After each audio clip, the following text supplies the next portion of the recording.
L'embryologie du système nerveux. L'embryon est issu à son début par trois feuillets qui sont feuillets endodermiques ou épidermiques, le mésoderme et l'ectoderme. Le système nerveux est issu de l'ectoderme, le feuillet de l'ectoderme. Ce système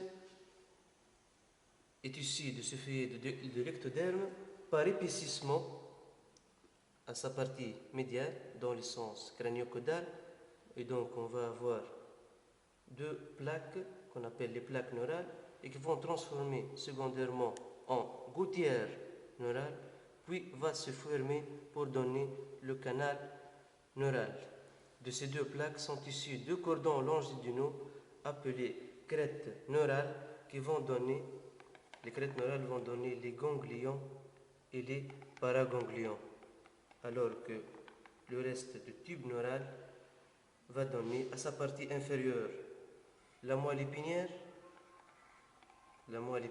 qui est constituée primitivement par trois couches. La couche la plus superficielle, c'est la couche marginale qui constitue la substance blanche, puis la couche palliale qui constitue la substance grise, et à l'intérieur, le canal neural va donner le canal épendymère ou le canal central de la moelle épinière. La moelle épinière, au stade terminal de développement, s'arrête au niveau L1, L2.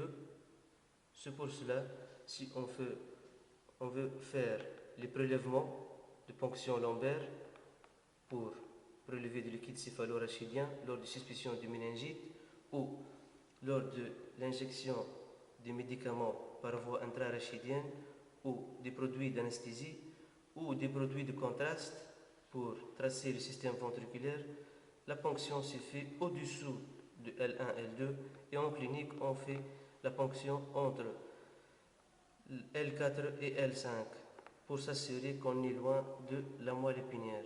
Ici la terminaison de la moelle épinière.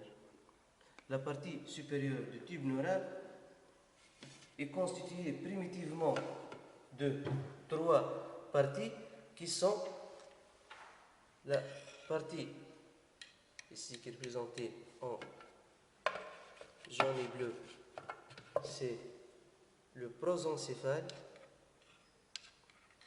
le mésencéphale et le rhombencéphale. Le vert et le gris, c'est le rhombencéphale.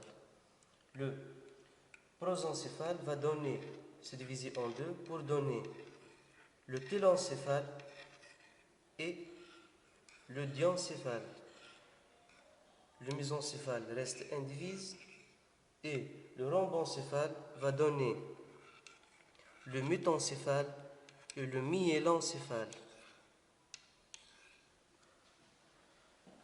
Le télencéphale va se développer rapidement et va donner les deux hémisphères cérébraux. C'est le télencéphale qui donne la morphologie du cerveau.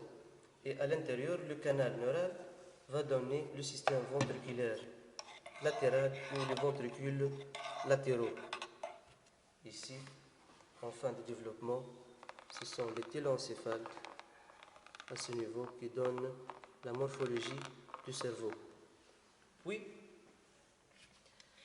la diencéphale qui va se développer pour donner trois parties. Une partie sensitive qui est le thalamus, partie végétative qui est l'hypothalamus et motrice qui sont les noyaux subthalamiques. Ici, c'est la diencéphale. Et le canal neural donne le troisième ventricule. Le troisième ventricule à ce niveau. Le mésencéphale. Le mésencéphale va se développer et va unir le diencéphale du métencéphale et forme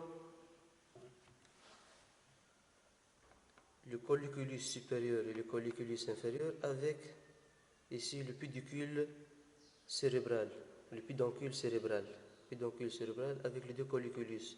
Et le canal neural va former ici l'aqueduc mésencéphalique ou l'aqueduc du Sylvius. Le métencéphale va se développer pour donner le pont et le cervelet. Ici, le métencéphale qui va donner le pont et le cervelet, et le canal neural donne le quatrième ventricule. Puis, on termine par la dernière structure qui est le myélencéphale, qui va donner la moelle allongée, et à son intérieur, il y a le canal épendymère qui va se continuer à l'intérieur de la moelle épinière.